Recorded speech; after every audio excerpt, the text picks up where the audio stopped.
Super fresh at hot off the press. Artista update para sa inyong mga beshi.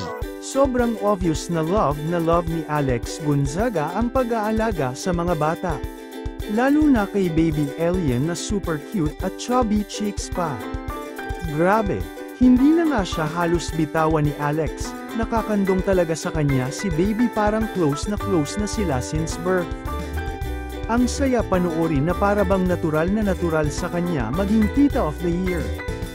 Hi to the people of the neighborhood. Hello, I'm Elian. I'm sleepy.